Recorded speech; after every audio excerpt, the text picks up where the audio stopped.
இந்த நாளுக்கான செய்திக்கு ஒரு தலைப்பு கொடுக்க வேண்டுமே என்றால், எப்போதும் கிறிஸ்துவை நினைவு கூறுங்கள். Always remember Christ. எப்போதும் கிறிஸ்துவை நினைவு கூறுங்கள். இதுதான் இந்த நாளின் செய்திக்கான ஒரு தலைப்பு. இயேசு கிறிஸ்து எதற்காக இந்த ராபோஜனத்தை நமக்கு கொடுத்தார்? ஏன்னா நம்ம 3 காரியங்களை நினைவு கூற வேண்டும் என்று அவர் விரும்புகிறார். இந்த வேத பகுதியிலிருந்து 3 காரியங்களை இந்த திருப்பந்தியை நாம் எடுக்கும்போது நாம் நினைவுபடுத்திக் கொள்ள வேண்டும், நாம் நினைவு கூற வேண்டும். அதுதான் இந்த வேத பகுதியில் நம்ம பார்க்கணும். இப்போ இந்த பஸ்காவினுடைய போஜனம் என்பது யூதர்கள் வழக்கமாக கொண்டாடுற ஒரு மீல். நம்ம லூக்கா எழுதின சுவிசேஷத்தை பார்த்தோம்னா 7 முறை இயேசு கிறிஸ்து உணவு அருந்துகிறார். 7 times he is feasting. 7. அதுல பல முறை அவர் சாப்பிடும் போது ஏதாவது ஒரு பிரச்சனை என்ன பண்ணுவாங்க? பரிசேயர்களோ வேத பாரகர்களோ சதுசேயர்களோ என்ன பண்ணுவாங்க? கொண்டு வருவாங்க. ஆனா இது ஒரு பிரைவேட் மீல். இங்க அவருடைய சீஷர்களுக்கு மட்டும்தான் அழைப்பு. 12 மட்டும்தான் என்னதுங்க அழைக்கப்பட்டிருக்கிறாங்க. இந்த மீல் முடிஞ்ச உடனே பழக்கமா நீங்க பாத்தீங்கன்னா இயேசு கிறிஸ்து சாப்பிடுறதுக்கு முன்னாடியே பிரச்சனையை ஆரம்பிச்சிருவாங்க. இவர் கை கழுவாம சாப்பிடுறாரு, இவர் பாவிகளோட சாப்பிடுறாரு, ஏதாவது பிரச்சனை ஆரம்பிச்சிடும். ஆனா இந்த ஒரு போஜனத்தின் போதுதான் சாப்பிடுறதுக்கு முன்னாடி எந்த பிரச்சனையும் வரல, சாப்பிட்டதுக்கு அப்புறம் ஒரு பிரச்சனை வருது. அதை நம்ம அடுத்த வாரம் நம்ம சிந்திக்க இருக்கிறோம். அப்ப இயேசு கிறிஸ்து எப்பெல்லாம் சாப்பிட உட்கார்றாரோ அப்பெல்லாம் ஏதாவது ஒரு பிரச்சனை என்ன பண்றாங்க? யாராவது ஒருத்தர் கொண்டு வந்துட்டே இருக்கிறாங்க. சரி, நான் சொன்னேன் இந்த ராபோஜனம் 3 காரியங்களை நமக்கு நினைவுபடுத்துகிறது என்று. முதல் காரியம் என்னவென்றால் 7 - 13 வசனங்களிலே கிறிஸ்துவின் பந்தி நாம் அனைவரும் ஒரே குடும்பம் என்பதை நமக்கு நினைவுபடுத்துகிறது. The communion of Christ reminds us that we are one family. கிறிஸ்துவின் பந்தி நாம் அனைவரும் ஒரே குடும்பம் என்பதை நமக்கு நினைவுபடுத்துகிறது. இதை எப்படி நம்ம கற்றுக்கொள்ளலாம்? வழக்கமாக இந்த பஸ்கா பண்டிகையின் போது குடும்பத்தினரோடு அவங்க என்ன பண்ணுவாங்க? உணவு அருந்துவாங்க. இப்ப இயேசு கிறிஸ்து இங்கே தன்னோடு கூட பிறந்தவர்களோடு இந்த பந்தியை அனுசரிக்கவில்லை. ஆச்சரியமான ஒரு காரியம் என்னவென்றால் அவருடைய தாயாகிய மரியாளுக்கும் கூட இந்த பந்தியில என்ன கிடைக்கலைங்க? இடம் கிடைக்கல. இந்த 12 அப்போஸ்தலர்கள், அதுல அவரை காட்டி கொடுத்த யூதாஸ்க்கும் ஒரு இடம் இருந்தது, தீர்க்க தரிசனம் நிறைவேறணுங்கிறதுக்காக. அப்போ தன்னால் தெரிந்து கொள்ளப்பட்டு, தன்னால் போதிக்கப்பட்டு, தன்னை பின்பற்றி, தன்னால் திருச்சபைக்கு தலைவராக நியமிக்கப்பட்ட அந்த ஒரு கூட்டத்தோட மட்டும் அவர் என்ன பண்றாருங்க? அந்த முதல் திருப்பந்தியை அனுசரிக்கிறார். அதனால நீங்க போய் பஸ்காவை ஆயத்தம் பண்ணுங்க அப்படின்னு உடனே சீஷர்களுக்கெல்லாம் கொஞ்சம் ஆச்சரியமா இருந்திருக்கும். ஏன்பா நம்ம செய்யணும்? இயேசு கிறிஸ்து ஒருவேளை தன்னுடைய சகோதரர்கள்கிட்டயோ தன்னுடைய தாயார்கிட்டயோ தன்னுடைய சகோதரிகிட்டயோ இதை என்ன பண்ணிருக்கலாம்? சொல்லியிருக்கலாம்.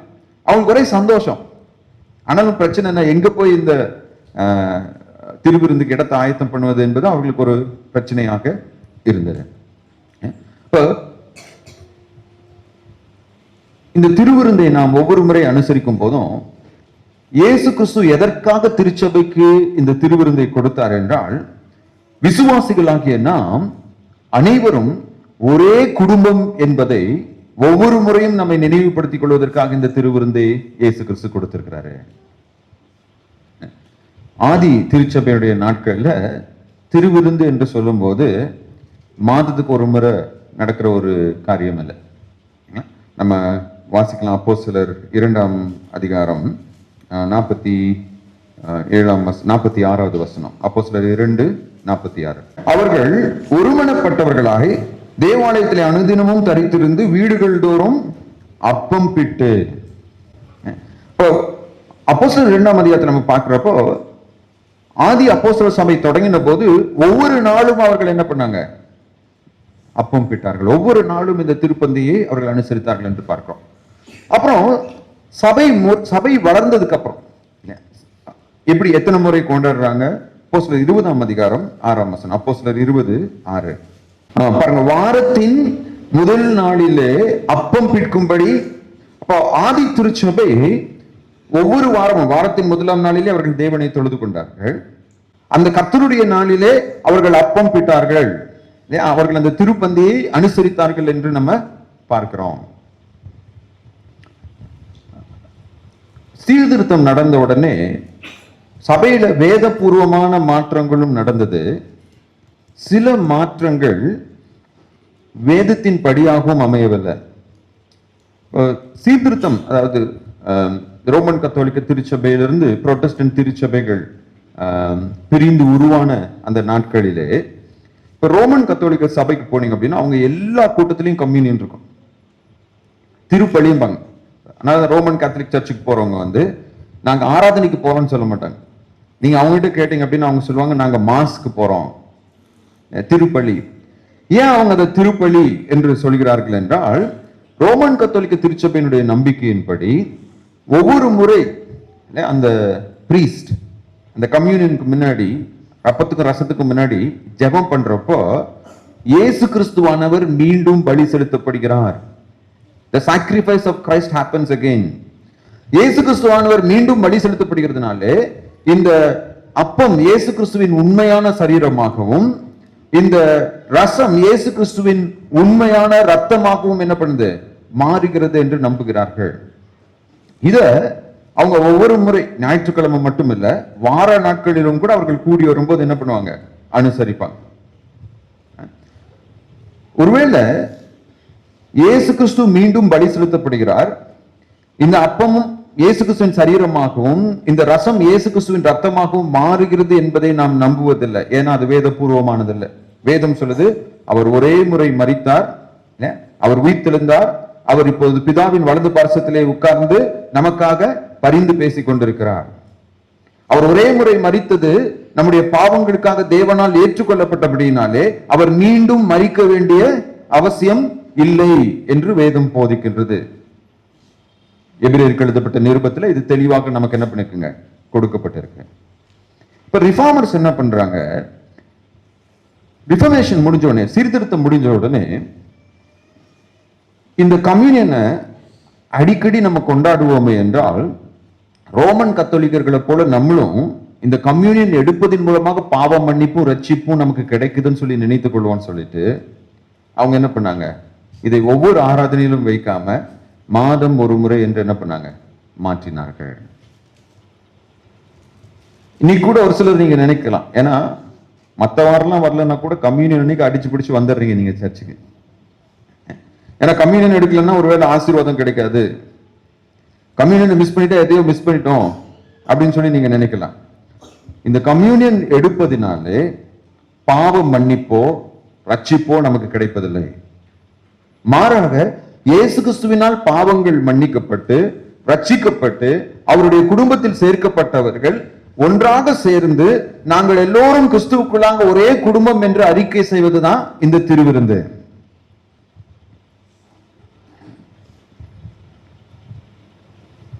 ஒருவேளை ரிஃபர்மேஷன் முடிஞ்ச இத்தனை வருஷம் கழித்தும் கூட நம்முடைய சபைகள்ல இன்னும் அந்த புதிய ஏற்பாட்டின் முறையை நம்ம என்ன பண்ணல, கொண்டு வரல. ஏன் சீஷர்கள் ஒவ்வொரு வாரமும் அவர்கள் கூடி வந்த போது திருவிருந்தனை அனுசரித்தார்கள்? ஏன்னா கிறிஸ்தவ ஆராதனை என்பது இயேசு கிறிஸ்துவின் மரணத்தையும் உயிர்த்தெழுதலையும் மையமாக கொண்டதாக இருக்க வேண்டும். ஒவ்வொரு முறை நாம் கூடி வரும் போதும் இயேசு கிறிஸ்துவின் மரணத்தையும் உயிர்த்தெழுதலையும் இந்த உலகத்திற்கு நம்ம அறிவிக்க வேண்டும். அதை அறிவிப்பதற்காக தான் இயேசு கிறிஸ்து இதை திருச்சபைக்கு கொடுத்தார். திருச்சபையும் இதை ஒவ்வொரு வாரமும் என்ன பண்ணாங்க, அனுசரித்து வந்தாங்க. இந்த திருவிருந்து எதை முதலாவது நமக்கு காண்பிக்கிறது என்றால், நாம் அனைவரும் ஒரே குடும்பமாக இருக்கிறோம். வேதத்தின்படி நம்முடைய இரத்த உறவுகளை காட்டிலும் விசுவாச உறவுகள் மேலானதாக வேதம் கருதுகிறது. அதனால இயேசு கிறிஸ்து சொன்னாரு, ஒருவன் தன் தகப்பனையும் தன் தாயையும் இல்ல தன் சகோதரனையாவது தன் சகோதரியாவது தன் வீட்டையாவது தன் மனைவியாவது தன் பிள்ளைகளையாவது விடாவிட்டால் அவன் எனக்கு சீஷனாய் இருக்க மாட்டான். இயேசு கிறிஸ்து அதை செய்தார். அவருக்கு சகோதர சகோதரிகள் இருந்தாங்க, அவருக்கு தாயார் இருந்தாங்க. ஆனா அவர்கள் எல்லாம் இன்னும் மனப்பூர்வமாக அவரை விசுவாசித்தார்கள் என்று நமக்கு தெரியாது. அவர் என்ன பண்றாரு, இந்த இடத்துல இந்த கம்யூனியனை தன்னுடைய சீஷர்களை தன்னுடைய குடும்பத்தினரை விட மேலானவராக அவர் கருதினார்.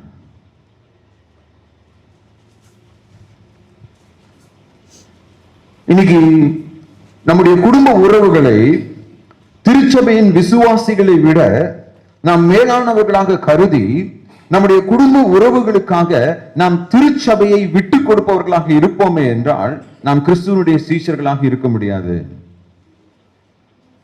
ஏன்னா நிறைய சபைகள்ல பிரச்சனை எங்க வரும்னு சொல்லி கேட்டீங்க அப்படின்னா, அவங்க சொந்த குடும்பத்தில் இருக்கிறவங்க செய்கின்ற பாவத்திற்கு சபையில் இருக்கிற விசுவாசிகள் துணை போவதுதான் திருச்சபைகளிலே பெரிய பிரச்சனைகள் வருவதற்கு காரணமாக மாறுகிறது. குறிப்பாக 100 வருடமாக பாரம்பரியமாக இருக்கின்ற நம்முடைய சபையில தாத்தா இருந்திருப்பார், அப்பா இருந்திருப்பார், பையன் இருந்திருப்பான், பேரன் இருந்திருப்பான். அதுல ரட்சிக்கப்பட்டவங்களும் இருப்பாங்க, ரட்சிக்கப்படாதவங்களும் என்ன பண்ணிருப்பாங்க, இருந்திருப்பாங்க. அப்படி இருக்கிறப்போ ரட்சிக்கப்படாத தன்னுடைய குடும்ப உறவுகளுக்காக சபையை ஒருவன் எதிர்ப்பானே என்றால், பாவம் செய்கின்ற தன்னுடைய குடும்ப உறவுகளுக்காக ஒருவன் சபைக்கு எதிராக நடப்பானே என்றால் அது தேவனுக்கு விரோதமான பாவமாக இருக்கிறது. இப்ப நம்ம ரத்த சம்பந்தமான நம்முடைய உறவுகளை விட கிறிஸ்துவின் ரத்தத்தினால் மீட்கப்பட்ட தேவனுடைய திருச்சபையாகிய இந்த குடும்பம் மேலானது என்பதை ஒவ்வொரு முறை இந்த திருப்பந்தியை நாம் அனுசரிக்கும் போதும் நாம் நம்மை நினைவுபடுத்திக் கொள்கிறோம். முன்னெல்லாம் நீங்க பாத்தீங்க அப்படின்னா, இந்த கம்யூனியன் கொடுக்கிறப்போ ஒரே கப்ல கொடுப்பாங்க. எல்லாரும் நல்ல ஞாபகம் இருக்கு, நாமக்கல் சர்ச்சில் எல்லாரும் பயபக்தியோட முழங்கால் படிட்டு அந்த ஒரே கப்ல என்ன பண்ணுவாங்க, ஒவ்வொருத்தருக்கா கொடுப்பாங்க. ஏன்? ஏன்னா சபையில ஜாதி பாகுபாடு இல்லை. இந்துக்கள் தான் அந்த ஜாதிக்காரன் தொட்டதை நான் என்ன பண்ண மாட்டேன், தொட மாட்டேன். அவன் குடிச்ச தண்ணியை நான் என்ன பண்ண மாட்டேன், குடிக்க மாட்டேன்னு சொல்லுவான். ஆனா கிறிஸ்தவர்கள் நாம் அனைவரும் அந்த ஒரே கோப்பையை தொட்டு அந்த ஒரே கோப்பையிலே இந்த ரசத்தை நாம் பருகும் போது, நான் உன்னை என் சொந்த இனத்தானாக, நான் உன்னை என் சொந்த குடும்பமாக, நான் உன்னை என்னுடைய சொந்த சகோதர சகோதரியாக நான் என்ன பண்றேன், ஏற்றுக்கொள்கிறேன். ஆனா அதுக்கப்புறம் நம்ம எல்லாரும் ஹெல்த் ரீசனுக்காக கொரோனா, நாமக்கல் எல்லாம் HIV ஒரு காலத்துல ரொம்ப அதிகமா பரவி கொண்டிருந்த போது இந்த சிறிய கோப்பைக்குள்ளார் நம்ம என்ன பண்ணிட்டோம், போயிட்டோம். ஒருவேளை ஒரே கோப்பையில கம்யூனியன் கொடுத்தா எத்தனை பேர் குடிப்பீங்கன்னு எனக்கு தெரியல. அந்த சிறிய கோப்பைக்குள்ளார போனதுக்கு அப்புறம் நிறைய நேரங்கள்ல அந்த பயபக்தியும் இல்லாதவர்களாக நாம் இதை அனுசரிப்பதை போல எனக்கு தோன்றுகிறது. இந்த சபையில உட்கார்ந்து இருக்கிற ஒருத்தர் இன்னொருத்தர் பேச மாட்டீங்க, ஆனா கம்யூனியன் எடுக்கிறோம். இயேசு சொல்லிருக்காரு, உங்கள் கோபம் சூரியன் அஸ்தமிக்கும் முன்பதாக என்ன பண்ண கிடவது, தனிய கிடவது. என்னுடைய கோபம் மாறாது, என்னுடைய பகை மாறாது, ஆனா நான் கம்யூனியன் எடுப்பேன். என் பக்கத்துல உட்கார்ந்து இருக்கிறவனை நான் ஏற்றுக்கொள்ள மாட்டேன், ஆனா நான் கம்யூனியன் எடுப்பேன். என் சொந்த வீட்டில் இருக்கிறவங்களோட நான் என்ன பண்ண மாட்டேன், பேச மாட்டேன், எந்த உறவும் வைத்துக் கொள்ள மாட்டேன், ஆனா நான் கம்யூனியன் எடுப்பேன். அது பாவம். ஏனென்றால் இரத்த உறவுகள் பிறப்பின் மூலமாக நமக்கு கிடைக்கிறது. ஆனால் இயேசு கிறிஸ்துவின் குடும்பம் என்பது மன்னிப்பினால் உருவாகிற குடும்பம். நான் தேவனுக்கு விரோதமாக பாவம் செஞ்சேங்க, என்னை இயேசு கிறிஸ்து மன்னித்திருக்கிறார். என்னை இயேசு கிறிஸ்து மன்னித்து தன்னுடைய குடும்பத்தில் என்ன பண்ணிருக்காரு, ஏற்றுக்கொண்டிருக்கிறார். அப்ப நான் ஒவ்வொரு முறை இந்த திருவிருந்தை நான் அனுசரிக்கும் போதும் நான் என்ன சொல்றேன், நான் இயேசு கிறிஸ்துவின் குடும்பத்தின் அவயவமாக இருக்கிறேன். நான் எப்படி இயேசு கிறிஸ்துவின் குடும்பத்தின் ஒரு அங்கத்தினனாக மாறினேன்? ஏனென்றால் இயேசு கிறிஸ்து தன்னுடைய சொந்த ரத்தத்தை சிந்தி என்னுடைய பாவத்தை மன்னித்து என்னை தன்னுடைய பிள்ளையாக ஏற்றுக்கொண்டிருக்கிறார்.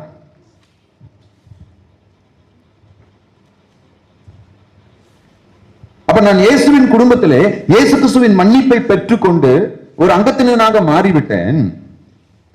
ஆனால் அந்த இயேசுவின் குடும்பத்தில் இருக்கிற என்னுடைய சொந்த சகோதரனை நான் மன்னிக்க மாட்டேன். அவங்களோட நான் பேச மாட்டேன், அவங்களோட நான் எந்த ஒட்டு உறவும் வைத்துக் கொள்ள மாட்டேன், ஆனா நான் கம்யூனியன் எடுப்பேன் அப்படின்னு சொல்லுவோமே என்றால், நம்ம இன்னும் இயேசு கிறிஸ்து யாருன்னு புரிந்து கொள்ளல, அவருடைய ரட்சிப்பு என்னன்னு புரிந்து கொள்ளல, அவருடைய மன்னிப்பு என்னங்கிறதை நம்ம என்ன பண்ணல, புரிந்து கொள்ளல. இந்த திருவிருந்தை அவர் எதற்காக கொடுத்தார் என்பதையும் நாம் புரிந்து கொள்ளவில்லை. அப்புறம் இந்த இயேசு கிறிஸ்துவின் குடும்பத்துல இருக்கிறவங்களுடைய ஒரு 2 தன்மைகள் இந்த வசனத்தை நம்ம பார்க்கிறோம். ஒன்று நம்ம பார்த்தோம்னா 9:10 8-9-10 பேதுருவையும் யோவானையும் அழைத்து நீங்கள் போய் நாம் பஸ்காவை புசிக்கும்படி ஆயத்தம் பண்ணுங்கள் என்று சொல்றார். உடனடியாக 9ஆம் வசனம் பாருங்களேன், யாராவது ஒரு வாசிக்கலாம். 22:9.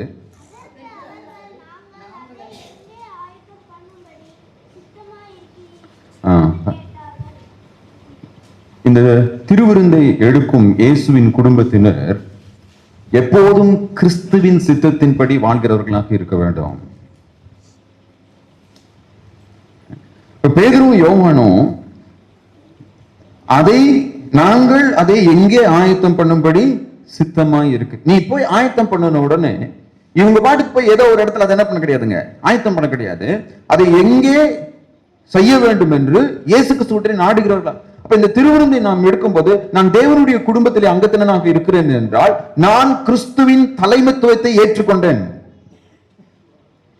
பவுல் சொல்றாரு, கிறிஸ்துவனே கூட சிலுவையில் அறையப்பட்டேன், இனி ஜீவிப்பது நான் அல்ல, கிறிஸ்துவே என்னில் ஜீவிக்கிறார். அப்ப இயேசு கிறிஸ்துவை என்னுடைய வாழ்க்கையின் தலைவனாக ஏற்றுக்கொண்டேன். இயேசு கிறிஸ்து தான் என்னுடைய குடும்பத்தின் தலைவராக இருக்கிறார். நான் தேவனை அப்பா பிதாவே என்று அழைக்கிறேன். அப்போ அவருடைய குடும்பத்தை சேர்ந்தவனாக நான் இருப்பேன் என்றால் நான் அவருடைய சித்தத்தை செய்கிறவனாக இருப்பேன். சும்மா மாசத்துல ஒரு நாள் வந்துட்டு கம்யூனியன் எடுத்து குடிச்சிட்டு மாசத்துல மற்ற நாள் எல்லாம் கடவுளுடைய வார்த்தைக்கும் கடவுளுடைய திருச்சபைக்கும் கடவுளுடைய சித்தத்திற்கும் எதிராக நாம் செயல்படுவோமே என்றால் அது பாவம். It's a sin. இன்னொரு தன்மை இயேசு கிறிஸ்துவின் குடும்பத்தில் இன்னொரு தன்மை நம்ம பார்த்தோம்னா, உடனே இயேசு கிறிஸ்து அவங்கள பார்த்து சொல்றாரு, நீங்க நகரத்துக்கு போங்கப்பா, அங்கே ஒரு தண்ணீர் குடம் சுமந்து வருகிற ஒரு மனுஷன் உங்களுக்கு எதிர்படுவான். நான் இந்த வசனத்தை வாசிச்ச முதல்ல எனக்கு என்ன தோணுச்சு அப்படின்னா, எத்தனையோ பேர் தண்ணி குடம் தூக்கிட்டு போவாங்களே, எப்படி கண்டுபிடிக்க முடியும்? அதுக்கு 2 விளக்கங்களை வேத வல்லுநர்கள் கொடுக்குறாங்க. ஒண்ணு, வழக்கமாக இஸ்ரவேலிலே பெண்கள் தான் தண்ணீர் குடம் தூக்கிட்டு போவாங்க. இப்ப இங்க ஒரு ஆண் தண்ணீர் குடம் தூக்கிட்டு வராங்கிறத எளிதில் என்ன பண்ண முடியும், ஆனா அதோட ஆச்சரியமான ஒரு காரியம் என்னவென்றால், அவன் உங்களை தேடி வருவான். அவன் உங்களுக்கு என்ன பண்ணுவான், எதிர்படுவான். நீங்க அவனை தேடி போக வேண்டாம், நீங்க போனீங்கன்னா அவனே என்ன பண்ணுவான், உங்களை தேடி வருவான். அவனுக்கு பின் சென்று அவன் போகும் வீட்டிற்கு நீங்களும் போங்க. அந்த வீட்டு எஜமானை நோக்கி, நான் என் சீஷரோடு கூட பஸ்காவை புசிப்பதற்கு தகுதியான இடம் எங்கே என்று என் போதகர் உம்மிடத்தில் கேட்க சொன்னார் என்று சொல்லுங்கள். அவன் கம்பளம் முதலானவைகள் விரித்திருக்கிற மேல்வீட்டில் உள்ள ஒரு பெரிய அறையை உங்களுக்கு காண்பிப்பான், அங்கே ஆயத்தம் பண்ணுங்கள் என்று சொல்லி அனுப்பினான். இயேசு கிறிஸ்துவின் குடும்பத்தை சேர்ந்தவர்கள் அவருடைய சித்தத்தை செய்கிறவர்களாக மட்டும் இருப்பதில்லை, இயேசு கிறிஸ்து எங்கே போக சொல்கிறாரோ அங்கே போக ஆயத்தம் உள்ளவர்களாக இருப்பார்கள். It's an uncertainty. யோவானுக்கும் பேதுருவுக்கும் எங்க போறோம்னு தெரியாது. இதே மாதிரிதான் பாத்தீங்க அப்படின்னா அந்த ட்ரையம்ஃபல் என்ட்ரி, குருத்தொலை ஞாயிறு அன்னைக்கு அவர் எருசலேம் போறப்போ, அங்க போங்கப்பா, அங்க ஒரு கழுதை குட்டி கட்டி இருக்கும், அதை எஜமானுக்கு வேணும்னு சொல்லி கேளுங்க, போதகருக்கு வேணும்னு சொல்லி கேளுங்க, அவன் அவுத்து என்ன பண்ணுவான், கொடுப்பான். இங்க இந்த வீட்டுக்கு போங்க, அந்த வீட்டு எஜமான்கிட்ட போய் இது போதகருக்கு வேணும்னு சொல்லி சொல்லுங்க, அவன் என்ன பண்ணுவான், ஆயத்தம் பண்ணப்பட்ட அறையை உங்களுக்கு காண்பிப்பான். அப்ப தேவனுடைய பிள்ளைகள் விசுவாசத்தினால் முன்னோக்கி செல்கிறவர்களாக இருக்கிறார்கள். இந்த உலக மனிதர்கள் தான் எல்லாவற்றையும் தெளிவாக தெரிந்த பின்னர் செயல்பட வேண்டும் என்று விரும்புகிறார்கள். ஆனா இயேசு கிறிஸ்து என்ன சொல்றாரு, நீ போனா தண்ணி குடம் தூக்கிட்டு ஒருத்தன் வருவான், அவன் பின்னாடி போ, அவன் ஒரு வீட்டுக்குள்ளார போவான், அந்த வீட்டு கதவை தட்டு, அங்க ஒரு எஜமான் இருப்பான். அந்த எஜமான்கிட்ட இயேசு கிறிஸ்து இங்க போஜனம் பண்ணு சொல்லி விரும்புறாருன்னு சொல்லு, அவன் எங்க போஜனம் பண்ணுன்னு சொல்லி அந்த இடத்தை காண்பிப்பான். அப்ப தேவனுடைய குடும்பம் என்று சொல்லும் போது இது ஒரு விசுவாச குடும்பம். இந்த விசுவாச குடும்பத்திலே நாம் விசுவாசத்தினால் முன்னோக்கி செல்கிறவர்களாக இருக்க வேண்டும். இப்ப இந்த தேவனுடைய குடும்பத்துல நம்ம இருப்போம்னா, ஐயோ நான் எப்படி என்னுடைய தசம பாகத்தை ஆண்டவர் கொடுக்க முடியும், என் வருமானத்துல 10ல ஒரு பகுதியை நான் ஆண்டவர் கொடுத்து விட்டேன் என்றால் என்னால் எப்படி குடும்பம் நடத்த முடியும்? இந்த கேள்வி அங்க என்ன பண்ணாதுங்க. ஏன்னா இயேசு கிறிஸ்து அதை கொடுன்னு சொல்லியிருக்காரு. அதை கொடுத்தால் மீதியை அவர் என்ன பண்ணுவாருங்க, பார்த்துக் கொள்வார். ஐயோ என்னுடைய மகன் ஊழியத்துக்கு போகணும்னு சொல்லி விரும்புறான், ஐயோ என்னுடைய கணவர் ஊழியத்துக்கு போகணும்னு சொல்லி விரும்புறாரு. அவர் ஊழியத்துக்கு போயிட்டா என்னுடைய குடும்பத்துக்கு எங்கிருந்து வருமானம் வரும்? இந்த கேள்வி அங்க என்ன பண்ணாதுங்க, இருக்க. இப்ப இயேசு கிறிஸ்துவின் குடும்பத்தில் உள்ளவர்கள் விசுவாசத்தினால் முன்னோக்கி நடப்பவர்களாக இருப்பார்கள். அப்ப நான் மாதம் முழுவதும் என்னுடைய மாம்சத்துல நான் வாழ்ந்துட்டு இந்த திருவிருந்தை நான் எடுப்பேன் என்றால் அது பாவம், அதில் எந்த பயனும் இல்லை. முதலாவது இயேசு கிறிஸ்து எதற்காக இந்த திருவிருந்தை கொடுத்தார்? நாம் அவரால் மீட்கப்பட்ட குடும்பம் என்பதை நினைவு கூறும்படியாக. இரண்டாவது 14 16 வசனங்களிலே நாம் எதை நினைவு கூற வேண்டும்? இயேசு கிறிஸ்து நமக்காக மீண்டும் வரப்போகிறார் என்பதை நாம் நினைவு கூற வேண்டும்.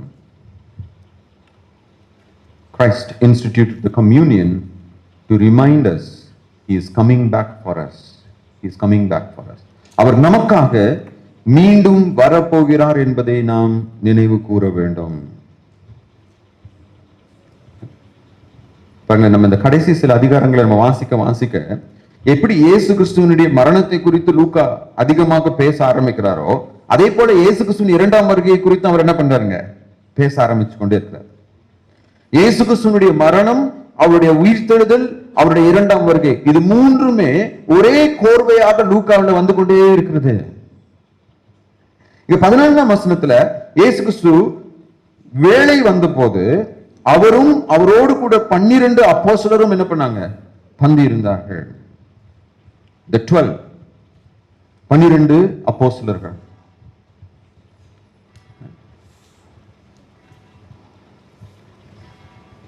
அவர் போஜனம் அளித்த போது 5000 பேருக்கு அவர் என்ன பண்ணாருங்க, சாப்பாடு கொடுத்தாரு. ஆனா திருப்பந்தி இருந்த போது அவர் எத்தனை பேரோட பந்தி இருக்கிறாருங்க, 12 பேரோட. அதுல ஒருத்தன் அவரை காட்டி கொடுக்கிறார்.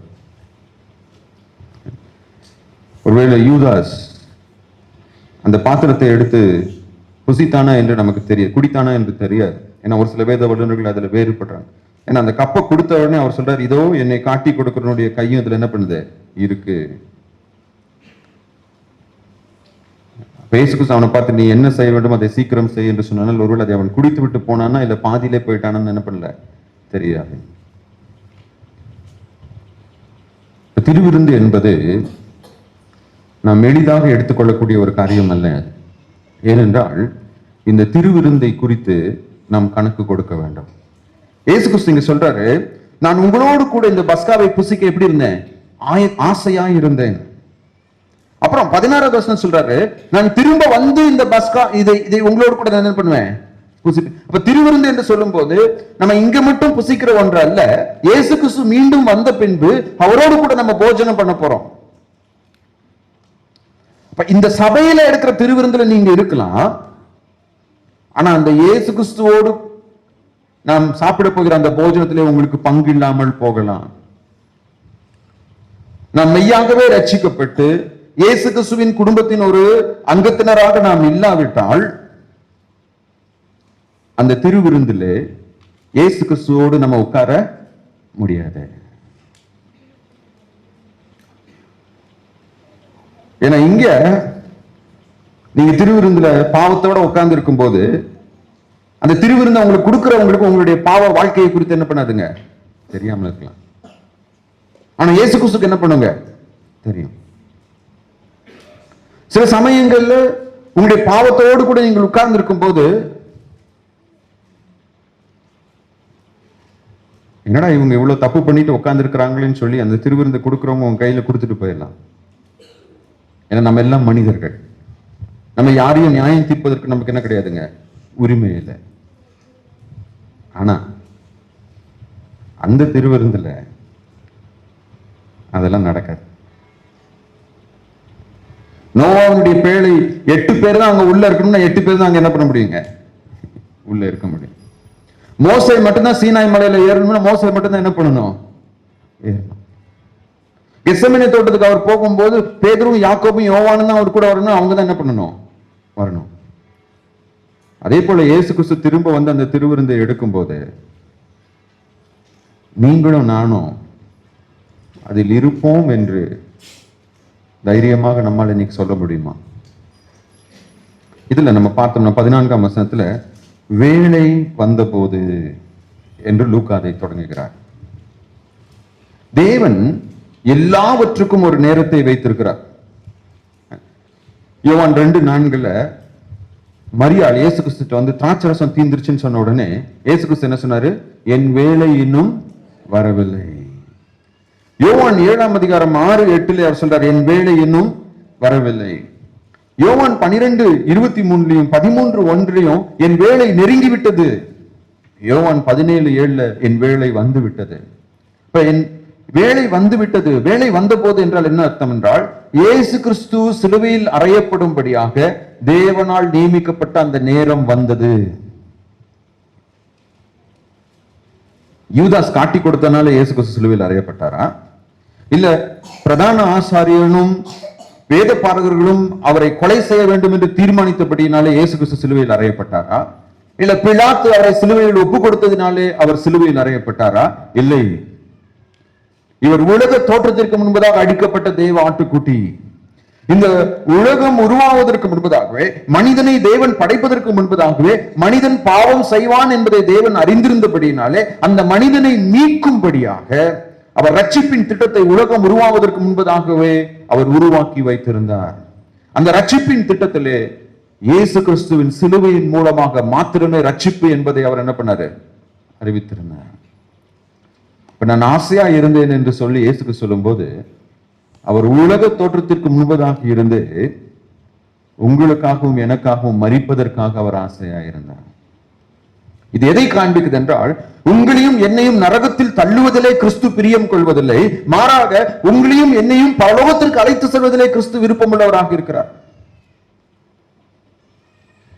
மனிதர்கள் தாங்க சில வேலைகள்ல, நம்ம குடும்பத்துல ஹாட்ஸனே இருக்கிறான்னு வச்சுக்கோங்களேன், அவன் வளர்ந்ததுக்கு அப்புறம் ஊதாரியா சுத்துறான். நாங்க சொல்றது எதுவுமே என்ன பண்ண கிடையாதுங்க, கேட்கறதே கிடையாது. அப்பா அம்மாவை நாங்க என்ன பண்ணுவோம், கொஞ்ச நாள் சொல்லி பார்ப்போம். கேட்கல அப்படின்னா என்ன பண்ணிடுவோம், எக்கோட கெட்டுப்போன்னு சொல்லி என்ன பண்ணிடுவோம், விட்டுருவோம். இனிமேல் உனக்கு எனக்கு என்ன கிடையாது, சம்மந்தம் இல்லை, நான் உனக்கு அப்பனும் இல்லை, நீ எனக்கு பிள்ளைங்க இல்லைன்னு சொல்லி என்ன பண்ணிடுவோம், அனுப்பிச்சிரும். ஆனால் தேவன் ஊதாரிகளாய் சுத்தும் நம்மை விட்டு கொடுக்க மனமற்றவராக இருக்கிறார். நீங்களும் நானும் எப்படி நாய் தான் கக்கினதற்கு திரும்புமோ அதே போல பாவ வாழ்க்கைக்கு திரும்புவர்களாக இருந்தாலும், எப்படி அந்த கெட்ட குமாரன் பன்றிகளை மேய்த்து அந்த தவிட்டை தின்பவனாக மாறுவது போல நாம் மாறி போனாலும், எப்படி அந்த லேகியோன் பிசாசு பிடித்தவன் தன்னைத்தானே காயப்படுத்திக் கொண்டிருந்தாலும் நம்முடைய, அதனால ஆண்டவர் சொல்றாரு, ஒரு தாய் தன் பாலகன் என்ன பண்ணுவா, மறப்பா. இன்னைக்கு தன்னுடைய சொந்த மகனோடு பேசாமல் இருக்கிற தாய் எத்தனை பேர் இந்த உலகத்தில் இருக்காங்க தெரியுங்களா? என்னுடைய அம்மாச்சி ஒரு அனாதை இல்லத்துல வளர்க்கப்பட்டவங்க, டானிஷ் மிஷனரிஸால வளர்க்கப்பட்டவங்க. அந்த மிஷனரிஸ் வாழ்ந்த மிஷன் காம்பவுண்டுக்கு முன்னாடி என்ன பண்ணுவாங்க அப்படின்னா, பெண் பிள்ளைகள் பிறந்தாங்க அப்படின்னா தூக்கி எறிஞ்சிட்டு போயிடுவாங்க. அந்த மிஷனரிஸ் காலையில வீடை திறந்து பார்த்தா, நம்ம வீட்டுல எல்லாம் ஒருவேளை முன்னாடி பேப்பர் கிடக்கும், இல்ல பால் என்ன பண்ணுவாங்க போட்டுட்டு போயிருப்பாங்க. ஆனா அவங்க வீட்டுக்கு முன்னாடி குழந்தையை தூக்கி போட்டு போயிடுவாங்க. இன்னைக்கு எத்தனை தாய் குப்பை தொட்டிகளிலே தன்னுடைய பிள்ளைகளை தூக்கி எறிகிறவர்கள் இருக்கிறாங்க. இன்னைக்கு எத்தனை தாய்மார்கள் வளர்ந்த பின்னர் தங்களுடைய பிள்ளைகளை கண்டு கொள்ளாமல் இருக்கிறார்கள்.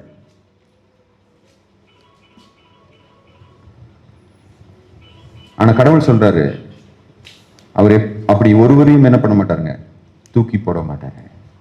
நான் ஆசையா இருந்தேன். யாரை மீட்பதற்காக நான் ஆசையா இருந்தேன்? என்னை மறுதலிக்கிற இந்த பேதுருவை மீட்பதற்காக நான் ஆசையா இருந்தேன். யாரை மீட்பதற்காக நான் ஆசையா இருந்தேன்? நான் சிலுவையிலே தொங்கும் போது என்னை விட்டு ஓடி போகின்ற இந்த சீஷர்களை மீட்பதற்காக நான் ஆசையா இருந்தேன். யாரை மீட்பதற்காக நான் ஆசையா இருந்தேன்?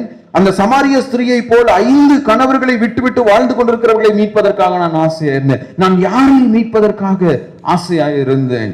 பவுலை போல திருச்சபையை துன்பப்படுத்துகிற ஒருவனை மீட்பதற்காக ஆசையா இருந்தேன். நான் யாரை மீட்பதற்காக ஆசையா இருந்தேன்? உங்கள் ஒவ்வொருவரையும் நான் மீட்பதற்காக ஆசையா இருந்தேன். கடவுள் ஒருபோதும் ஒருவனையும் தள்ளி விடுவதில்லை. மனிதனே கடவுளை தள்ளி விடுகிறவனாக இருக்கிறான். இயேசு சொன்னாரு, நான் உங்களை மீட்பதற்காக ஆசையாய் இருந்தேன், அந்த வேலைக்காக நான் ஆசையாய் இருந்தேன் என்று அவர் சொல்வது நம்ம பார்க்கிறோம். இப்ப இயேசு கிறிஸ்துவனுடைய இந்த திருப்பந்தி முதலாவது நாம் அனைவரும் ஒரே குடும்பம் என்பதை நமக்கு நினைவுபடுத்துகிறது. இரண்டாவதாக நாம் அனைவரும் கிறிஸ்துவின் வருகைக்காக காத்திருக்க வேண்டும் என்பதை நமக்கு நினைவுபடுத்துகிறது. மூன்றாவதாக 17 - 20 வசனங்களிலே நாம் ஒருபோதும் கிறிஸ்துவின் பரிகார பலியை மறந்துவிடக் கூடாது என்பதை நமக்கு நினைவுபடுத்துகிறது. We should never forget the substitutionary atonement of Christ. கிறிஸ்துவின் பரிகார பலியை நாம் ஒருவரும் ஒருபோதும் மறந்துவிடக் கூடாது. அவர் இதெல்லாம் சொல்லிட்டு 19ஆம் வசனத்திலே அவர் அப்பத்தை எடுத்து ஸ்தோத்திரம் பண்ணினார். He blesses the meal. அந்த அப்பத்தை எடுத்து அவர் ஸ்தோத்திரம் பண்ணிட்டு அவர் என்ன சொல்றாரு, அதை பிட்டு அவர்களுக்கு கொடுத்து அடுத்து என்ன சொல்லிருக்குதுங்க, இது இது உங்களுக்காக கொடுக்கப்படுகிற என்னுடைய சரீரம். இன்னொரு வேத வசனத்தில் இது உங்களுக்காக பிற்கப்படுகிற என்னுடைய. அந்த அப்பத்தை எடுத்து சீசர்களுக்கு முன்னாடி அவர் காண்பித்து என்ன சொல்றாருன்னா, நான் மரிக்க போகிறேன், ஆனால் நான் மரிப்பது உங்களுக்காக. நான் மரிக்க போவது உங்களுடைய பாவங்களினால். இயேசு கிறிஸ்து சிலுவையிலே மரித்தார் என்று நாம் சொல்லும் போது அவர் செய்த தவறுக்காக அவர் மரிக்க கிடையாது. அவர் யாருக்காக மரித்தாருங்க? நமக்காக. அவருடைய சரீரம் என்ன பண்ணுச்சுங்களா, பிற்கப்பட்டது. வழக்கமா நீங்க பாத்தீங்கன்னா இந்த பாஸ் ஓவர் மீல், அதாவது அவங்க பஸ்கா பண்டிகையை புசிக்கும் போது அந்த பஸ்காவுக்கு என்று ஒரு விசேஷமான அப்பத்தை என்ன பண்ணுவாங்க, சுடுவாங்க.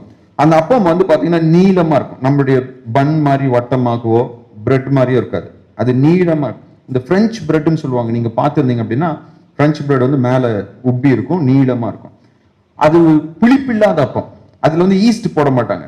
புளிப்பு இல்லாத அந்த அப்பத்தை சுட்டுட்டு அந்த அப்பத்தை என்ன பண்ணுவாங்கன்னா மேல கோடு போடுவாங்க டிசைன்காக.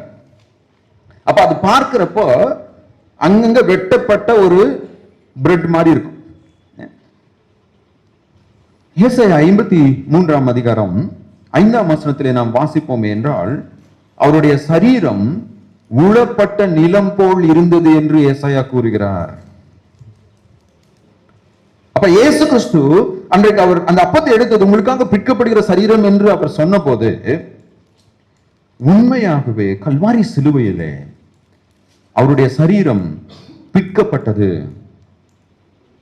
ஏன்னா ரோமர்கள் சாட்டையினால் அடித்தார்கள் என்று நம்ம சொல்றோம், வாரினால் அடித்தார்கள் என்று சொல்றோம். இப்ப சாட்டைன்னு சொன்ன உடனே நமக்கு என்ன ஞாபகம் வரும்? மாட்டு அடிக்கிற சாட்டை ஞாபகம் வரும். அது இப்ப இருக்கிற பிள்ளைங்களுக்கு எல்லாம் சாட்டைன்னா என்னன்னு தெரியுமான்னு தெரியாது. நாங்களாம் சின்ன பசங்களா இருக்கிறப்ப நிறைய மாட்டு வண்டி இருக்கும். அந்த மாட்டு வண்டிக்கு என்ன பண்ணுவாங்கன்னா நல்ல திக்கான ஒரு கயிறுல ஒரு சாட்டை செஞ்சு என்ன பண்ணுவாங்க, அந்த மாட்டை சாட்டையால் என்ன பண்ணுவாங்க, அடிப்பாங்க. அப்பதான் அந்த மாடு போகும், மாடு என்ன பண்ணும், வேலை செய்யும்.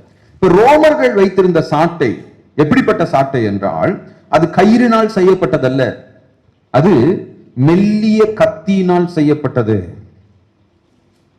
ஒரு சாட்டைன்னு சொல்றப்போ அதுல நீளமா மெல்லிய கத்தி இருக்கும். ஒரு சாட்டையில் 5 - 7 கம்பிகள் இருக்கும், 7 கத்திகள் இருக்கும். அந்த கத்தியினுடைய எட்ஜ்ல முனையில ஒரு கொண்டி இருக்கும், ஒரு ஹூக். இப்ப ஒரு முறை உங்களுடைய சரீரத்துல அடிச்சு அந்த இதை எடுத்தாங்க அப்படின்னா சதையெல்லாம் என்ன பண்ணுங்க, பிச்சுக்கிட்டு வரும். நீங்க எத்தனை பேர் Passion of Christ Mel Gibson அப்படிங்கிறவர் எடுத்த அந்த படத்தை பார்த்தீங்கன்னு எனக்கு தெரியாது. அதுல ஏறக்குறைய அதே மாதிரி சாட்டையை தான் அவங்க என்ன பண்ணிருப்பாங்க, தத்ரூபமாக பயன்படுத்திருப்பாங்க. அந்த அந்த அந்த திரைப்படத்துல நடித்த இயேசுவை போல நடித்த அந்த நபருடைய உருவத்தை பார்த்தீங்க அப்படின்னா அலங்கோலமா இருக்கும், காயமா இருக்கும். அப்ப அந்த மெல் கிப்சன் என்ற இயக்குனர்கிட்ட கேட்கிறாங்க, ஏம்பா இவ்வளவு தூரம் நீ காயப்படுத்திருக்க இந்த கதாநாயகனை, இந்த கதாநாயகனை யார் தியேட்டர்ல வந்து பாப்பான்னு சொன்ன போது மெல் கிப்சன் என்ற அந்த இயக்குனர் என்ன சொன்னார், அவர் ஒரு விசுவாசி கிடையாது, ஒரு கிறிஸ்தவர் கிடையாது. ஆனா அவர் என்ன சொன்னார் அப்படின்னா, இயேசு கிறிஸ்துவுக்கு பட்ட காயத்தை விட இது கம்மிதான்.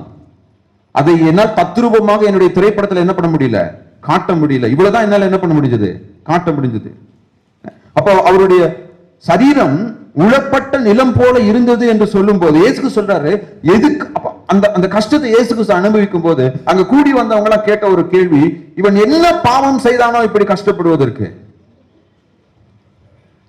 அப்ப சீஷர்களுக்கு இயேசுக்கு சொல்றாரு, நான் அடி வாங்கி நான் அங்கே தொங்கும் போது உங்களுடைய பாவத்திற்காக நான் தொங்கிக் கொண்டிருக்கிறேன் என்பதை நீங்கள் மறந்து விடக்கூடாது. நான் செய்த தவறினால் அல்ல. அப்ப நம்முடைய பாவத்தின் சாபத்தை தன் மீது சுமப்பதற்கும் நம் மீது விழ வேண்டிய தண்டனையை தன் மீது ஏற்றுக்கொள்வதற்கும் இயேசு கிறிஸ்து எப்படி இருந்தாங்களா, ஆசையா இருந்தார். நீங்க நிறைய அப்பா அம்மா தன்னுடைய பிள்ளைகள் தனக்கு பிரியமா நடக்கவில்லை என்றால் சொல்லுவாங்க, ஏதோ பெத்த கடமைக்கு நான் இதை என்ன பண்றேன், செய்றேன். ஆண்டவர் நம்மை படைத்த கடமைக்காக இந்த சிலுவையிலே வந்து தன்னுடைய உயிரை கொடுக்கவில்லைங்க, அவர் நம்மை நேசித்தார். எரேமியாவில் சொல்றார், அநாதி சிநேகத்தால் நான் உன்னை சிநேகித்தேன், உன்னுடைய தகப்பனும் தாயும் உன்னை தள்ளிவிட்டாலும் நான் உன்னை தள்ளி விடுவதில்லை. அந்த இயேசு கிறிஸ்து இந்த சரீரம் பிற்கப்படுகிறது என்று சொல்லும் போது அவர் நம் மீது வைத்த அன்பின் நிமித்தமாக தன்னுடைய சரீரத்தை சிலுவையிலே பிற்க கொடுத்தார். ஏசாயா தீர்க்கதரிசி சொல்றாரு, அழகும் இல்லை சௌந்தரியம் இல்லை, அவரை பார்க்கும் போது விரும்பத்தக்க ரூபமும் இல்லை. ஒருவேளை நீங்களும் நானும் அந்த காட்சியை நம்முடைய கண்களினால் பார்த்திருப்போமே என்றால் இந்த திருப்பந்தியை ஏனோதானோ என்று நாம் எடுத்துக்கொள்ள மாட்டோம். நீங்களும் நானும் அந்த காட்சியை நம்முடைய கண்களிலே பார்த்திருப்போமே என்றால் நீங்களும் நானும் பாவத்தை இவ்வளவு எளிமையானதாக எடுத்துக்கொள்ள மாட்டோம். பாவத்தை தண்ணீர் போல் பருகுகிறவர்களாக நாம் இருக்க மாட்டோம். இன்னைக்கு நான் செய்வது பாவம் என்ற உணர்வற்றவர்களாய் விசுவாசிகள் வாழ்ந்து கொண்டிருக்கிறார்கள். இயேசு கிறிஸ்து தனக்கு விரோதமாக பாவம் செய்தவர்களை மன்னிக்காமல் தன்னுடைய மனதை கடினப்படுத்தி இருந்தால் நம்மில் ஒருவரும் இந்த இடத்துல இருக்க முடியாது. எந்த ஒரு மனுஷனும் பரலோகத்துக்கு போக முடியாது. அவர் கருணையும் இரக்கமும் அன்பும் கிருபையும் நிறைந்த தேவன். அந்த கிருபையுள்ள தேவனுடைய பாவ மன்னிப்பிற்காக அவர் கொடுத்த விலையை நாம் அறிந்து கொள்வோமே என்றால் இந்த உலகத்துல எந்த ஒரு மனுஷனும் அந்த நபர்கிட்ட நம்ம உறவு வைத்துக் கொள்ளாத அளவுக்கு நம்மை காயப்படுத்த கிடையாது. நம்ம அவ்வளவு அதிகமாக இயேசு கிறிஸ்துவை காயப்படுத்திருக்கோம். ஆனால் அந்த காயங்கள் எல்லாவற்றையும் அவர் மறந்து நம்மை மன்னித்து நம்மை ஏற்றுக்கொண்டவராக இருக்கிறார். அந்த அப்பத்தை கொடுத்துட்டு அடுத்தவர் என்ன பண்றாரு, போஜனம் பண்ணின பின்பு அவர் அந்தபடியே பாத்திரத்தையும் கொடுத்து, இந்த பாத்திரம் உங்களுக்காக சிந்தப்படுகிற என்னுடைய ரத்தத்தினால் ஆகிய புதிய உடன்படிக்கை இருக்கிறது. அந்த அப்பம் நம்முடைய பாவத்தை நினைவுபடுத்தினது என்றால், அந்த அப்பம் கிறிஸ்துவின் சரீரம் நமக்காக பிற்கப்பட்டது என்பதை நினைவுபடுத்தினதாக இருக்குமே என்றால், இந்த ரத்தம் இந்த ரசம் கிறிஸ்துவுக்குள்ளாக எனக்கு கிடைத்த பாவ மன்னிப்பையும் புது வாழ்வையும் எனக்கு நினைவுபடுத்துகிறது. இயேசு சொல்றாரு, இது ஒரு புதிய உடன்படிக்கை. பழைய உடன்படிக்கை யார் மூலமாக கொடுக்கப்பட்டது? மோசேயின் மூலமாக கொடுக்கப்பட்டது. அந்த பழைய உடன்படிக்கை என்ன சொன்னுச்சு? நீ நியாயப்பிரமாணத்தை கை கொள்ளாவிட்டால் நீ மரிப்பாய், நீ சாகவே சாவாய். ஆனால் இந்த புதிய பிரமாணம் என்ன சொல்கிறது? நீ என்னை நம்பினால் பாவ மன்னிப்பை பெற்றுக்கொண்டு விடுதலையை பெற்றுக்கொண்டு புதிய வாழ்வை நீ பெற்றுக்கொள்வாய். இந்த ரத்தம் இந்த ரத்தம் இந்த பாத்திரம் என் ரத்தத்தினால் ஆகிய புதிய உடன்படிக்கை. எவன் ஒருவன் இயேசு கிறிஸ்துவை விசுவாசிக்கிறானோ அவர்களுடைய கடந்த கால வாழ்க்கையை மாற்றி அவர் மறுரூபப்படுத்துகிறவராக இருக்கிறார். யாருடைய வாழ்க்கையில வராரோ, இயேசு கிறிஸ்து வருகிறாரோ, அவருடைய வாழ்க்கை தலை முதல் கால் வரை முற்றிலுமாக மாறிவிடும். அதனாலதான் இயேசு கிறிஸ்துவின் சீஷர்களை பார்த்து சொன்னாங்க, உலகத்தை கலக்குபவர்கள் இங்கேயும் வந்து விட்டார்கள். யாருப்பா இந்த பேதுரு? திடீர்னு அப்போஸ்தலர் 2ஆம் அதிகாரம் பெந்தேகோஸ்தே நாள்ல பிரசங்கம் பண்றாரு, 3000 பேர் ரட்சிக்கப்படுறாங்களே, யாருப்பா இந்த பேதுரு? அப்ப அந்த வேலைக்கார பெண்மணி வந்து சொல்லுவா, ஏப்பா 50 நாளைக்கு முன்னாடி இந்த இயேசு யாருன்னு தெரியாம வெட்கப்பட்டு ஓடி போனவன் தானே இந்த பேதுரு. அந்த போர்சேவன் சொல்லுவான், இவனை நானும் 50 நாளைக்கு முன்னாடி என்ன பண்ணேன் பார்த்தேன், அன்னைக்கு நீ இயேசு கிறிஸ்துவின் சீஷன்னு சொன்ன போது இல்லவே இல்லைன்னு சொன்னான், ஆனா இன்னைக்கு எப்படி இவ்வளவு தைரியமா பிரசங்கம் பண்றான்? ஏன்னா இயேசு கிறிஸ்து பேதுருவின் வாழ்க்கை என்ன பண்ணிட்டாருங்க, மாற்றி விட்டார். யாருப்பா இந்த பவுல்? பட்டணங்கள் தோறும் திருச்சபையை ஸ்தாபிக்கிறானே, ஐயோ இவன் எனக்கு தெரியுங்க, இவன் கொஞ்ச நாளைக்கு முன்னாடி எருசலேம்ல விசுவாசிகள் என்ன பண்ணான், அடித்தான். ஸ்தேவான் கொலை செய்யப்பட்ட போது இவன் தான் என்ன பண்ணிருந்தான், அதை கண்காணித்துக் கொண்டிருந்தான். வீடு வீடா போய் கிறிஸ்தவன் அடிச்சு இழுத்துட்டு வந்தவங்க. ஆனா இன்னைக்கு அவன் எப்படி இருக்கிறான்? இயேசுவை பிரசங்கிக்கிறவன மாறிட்டான். இது என்ன மாற்றம்? அதுதான் இயேசு கிறிஸ்து கொடுக்கிற புதிய வாழ்வு. இது ஏசாயா தனது தீர்க்கதரிசன புஸ்தகத்திலே சாம்பலுக்கு சிங்காரம் என்று அழைக்கிறார், பியூட்டி ஃபார் ஆஷஸ். ஒருவேளை நான் என்னுடைய பழைய பாவ வாழ்க்கையில நான் நிலைத்திருக்கும் போது என்னுடைய வாழ்க்கை ஒரு சாம்பலை போல காணப்பட்டது. என்னுடைய வாழ்க்கை அருவருப்பானதாக இருந்தது, என்னுடைய வாழ்க்கை தள்ளப்பட்டதாக இருந்தது. ஆனால் இயேசு கிறிஸ்து எனக்காக தன்னுடைய ரத்தத்தை சிந்தினபடியினால், இயேசு கிறிஸ்துவின் ரத்தம் சகல பாவங்களையும் நீக்கி நம்மை சுத்திகரித்தபடியினாலே இப்பொழுது நான் ஒரு புது மனிதனாக, புது மனுஷியாக மாற்றப்பட்டிருக்கிறேன். இப்ப என்னை பார்க்கிறவர்கள் ஆச்சரியப்படும்படியாக என்னுடைய வாழ்க்கை மாறி இருக்கு. என்னப்பா அண்ணன் தம்பி இப்படி அடிச்சிட்டு இருந்தாங்களே, இத்தனை வருஷமா பேசாம இருந்தாங்களே, இன்னைக்கு அவங்க 2 பேரும் கை கோத்து நடந்து போறாங்களே, என்ன காரணம்? ஏன்னா அவங்க இயேசுவின் பிள்ளைகளாக மாறிவிட்டார்கள். என்னப்பா இந்த கணவன் மனைவி எப்ப பார்த்தாலும் சண்டை போட்டுக்கிட்டே இருப்பாங்களே, அவர் எப்ப பார்த்தாலும் குடிச்சிட்டு வருவாரு, எப்ப பார்த்தாலும் அந்த வீட்டுல ஓயாத சண்டையா இருக்குமே, ஆனா இன்னைக்கு பாரு இவ்வளவு சமாதானமா இருக்கிறாங்க, கை தட்டி பாட்டு பாடி ஜெபம் பண்றாங்க, அழகா ஆலயத்துக்கு போறாங்க. என்ன மாற்றம் இது? ஏன்னா இயேசு கிறிஸ்து அந்த வீட்டுக்கு என்ன பண்ணிட்டாரு, அவங்க வாழ்க்கையில இயேசு கிறிஸ்து வந்துட்டாரு. அப்ப இயேசு கிறிஸ்துடைய மரணம் என்பது நம்முடைய பாவத்தை நமக்கு நினைவுபடுத்துகிறதாக மாத்திரமல்ல, அந்த பாவத்திலிருந்து நமக்கு விடுதலை உண்டு. அந்த பழைய பாவ வாழ்க்கையை நாம் வாழ வேண்டாம், அதிலிருந்து நமக்கு விடுதலை உண்டு, அதிலிருந்து நமக்கு நம்பிக்கை உண்டு, அதிலிருந்து நமக்கு மீட்பு உண்டு. எந்த உலக மனிதர்கள் நம்முடைய வாழ்க்கையை பார்த்து நம்மை பழித்தார்களோ, அதே உலக மனிதர்கள் நம்முடைய வாழ்க்கையை பார்த்து அவரை துதிக்கும்படியாக தேவன் செய்வார். அதுதான் கிறிஸ்துவின் மரணத்தினுடைய வல்லமை. உலகத்துல எந்த ஒரு அரசியல் அமைப்பாலும், எந்த ஒரு தேசிய சட்டத்தாலும், எந்த ஒரு சிறைச்சாலையாலும், எந்த ஒரு சர்வதிகாரியாலும் கொண்டு வர முடியாத மன மாற்றத்தை இயேசு கிறிஸ்துவின் சுவிசேஷம் கொண்டு வரும். உலகத்தில் எந்த அரசும் கொண்டு வர முடியாத சமூக நீதியை இயேசு கிறிஸ்துவின் வேதம் கொண்டு வரும். யார் மூலமாக? விசுவாசிகளின் மூலமாக. யார் இந்த இயேசு கிறிஸ்துவை விசுவாசிக்கிறார்களோ அவர்களோடு தேவன் ஒரு புதிய உடன்படிக்கை செய்கிறார். அந்த புதிய உடன்படிக்கை என்ன? உன்னுடைய வாழ்க்கையில் எல்லாவற்றையும் நான் புதிதாக்குவேன், எல்லாவற்றையும் நான் புதிதாக்குவேன், உன்னுடைய வாழ்க்கையை நான் தலைகீழாக நான் மாற்றுவேன், இந்த உலக மனிதர்களுக்கு முன்பதாக உன்னை என் துதியின் பாத்திரமாக நான் மாற்றுவேன் என்று தேவன் சொல்கிறார். இன்னைக்கு இந்த திருவிருந்தை நம்ம எடுக்கும் போது கடவுள் என்னை மாற்ற முடியும் என்ற நம்பிக்கை நமக்கு இருக்குங்களா? ஒருவேளை இந்த உலகத்திலே ஒண்ணுத்துக்கும் உதவாத அந்த நபரையும் கடவுள் மாற்றுவார் என்ற விசுவாசம் நமக்கு இருக்குங்களா? இயேசு கிறிஸ்துவால் மாற்ற முடியாத நபர் என்று ஒருவரும் இல்லை. அவருடைய பரிசுத்த ரத்தம் யாரை தொடுகிறதோ அவருடைய வாழ்க்கை பரிசுத்தமாக மாறும். அவருடைய பரிசுத்த ரத்தம் யாரை தொடுகிறதோ அவருடைய பாவங்கள் எல்லாம் மன்னிக்கப்படும். இன்னைக்கு இந்த திருவிருந்தை எடுக்கும் போது தேவன் நமக்கு ஒரு புதிய உடன்படிக்கையை செய்திருக்கிறார். அந்த புதிய உடன்படிக்கையின் பிள்ளைகள் பாவ மன்னிப்பை தன்னுடைய வாழ்க்கையிலே அனுபவிப்பார்கள். What does that mean? அவர்கள் இயேசு கிறிஸ்துவை மனம் திரும்பி விசுவாசித்தபடியினாலே அவர்களுடைய பாவங்கள் மன்னிக்கப்பட்டிருக்கிறது என்ற நிச்சயத்தோடு கூட அவர்கள் மகிழ்ச்சியாய் வாழ முடியும். பக்தன் பாடுறான் இல்லையா, என்ன என் ஆனந்தம், என்ன என் ஆனந்தம் சொல்லக்கூடாது. மன்னன் கிறிஸ்து என் பாவத்தை எல்லாம் மன்னித்து விட்டார்.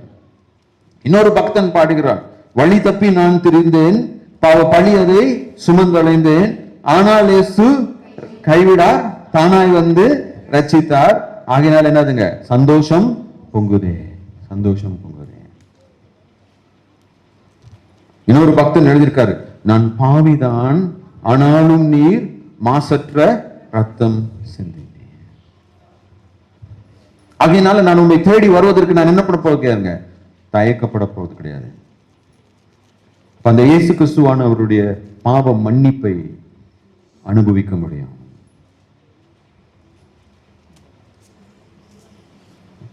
ஒவ்வொரு முறையும் இந்த கம்யூனியனை எடுக்கிறப்போ நம்மை நாமே நாம் நினைவுபடுத்திக் கொள்ள வேண்டும். என்ன நினைவுபடுத்திக் கொள்ள வேண்டும்? என்னுடைய பாவங்களுக்காக கிறிஸ்து மரித்து உயிர்த்தெழுந்து எனக்கு ஒரு புதிய வாழ்வை கொடுத்திருக்கிறாரு. அந்த புதிய வாழ்வை நான் வாழ வேண்டும் என்பதை நாம் நினைவுபடுத்திக் கொள்ள வேண்டும். எனக்கு பிரியமானவர்களே, நாம் எப்போதும் கிறிஸ்துவை நினைவில் கொள்கிறவர்களாக இருக்க வேண்டும். எப்படி நம்ம கிறிஸ்துவை நினைவில் கொள்ள வேண்டும்? திருச்சபை என்பது இயேசு கிறிஸ்துவின் ரத்தத்தினால் மீட்கப்பட்ட குடும்பம். இந்த கம்யூனியனை நான் யாரோடு பகிர்ந்து கொள்கிறேனோ, நாங்கள் எல்லாரும் ஒரே குடும்பம். இந்த கம்யூனியனை நான் எடுக்கும்போது நான் என்ன நினைவுபடுத்திக் கொள்ள வேண்டும்? எனக்காக இயேசு கிறிஸ்து மீண்டும் வரப்போகிறார். ஒரு நாள் அவரோடு கூட இந்த போஜனத்தில் நான் என்ன பண்ண போறேன்? உட்கார்ந்து சாப்பிட போறேன். அப்ப அந்த போஜனத்தில் அவரோடு கூட உட்கார்ந்து நான் சாப்பிடுவதற்கு என்னை தகுதிப்படுத்திக் கொள்வதை நினைவுபடுத்துவதுதான் இந்த ராபோஜனம். அப்ப ஒவ்வொரு முறை நான் இந்த ராபோஜனத்தை எடுக்கும் போதும் நான் அந்த போஜனத்திலே பங்கு பெற ஆயத்தமாக உள்ளேனா என்று என்னுடைய வாழ்க்கையை ஆராய்ந்து பார்த்து பாவ வழிகளை விட்டு பரிசுத்தத்தை நாடுகிறவனாக நான் இருக்க வேண்டாம். நாம் எதை நினைவு கூற வேண்டாம்? இயேசு கிறிஸ்துவின் பரிகார பலியை. அவர் மரித்தது என்னுடைய பாவங்களுக்காக. ஆனால் அந்த பாவங்களிலே நான் வாழ வேண்டும் என்பதற்காக அவர் மரிக்கவில்லை. அந்த பாவ பழியை நான் சுமக்க வேண்டும் என்பதற்காக மரிக்கவில்லை. மாறாக அதிலிருந்து எனக்கு விடுதலையை அளித்து புதிய வாழ்வை கொடுக்கும்படியாக அவர் எனக்காக மரித்தார்.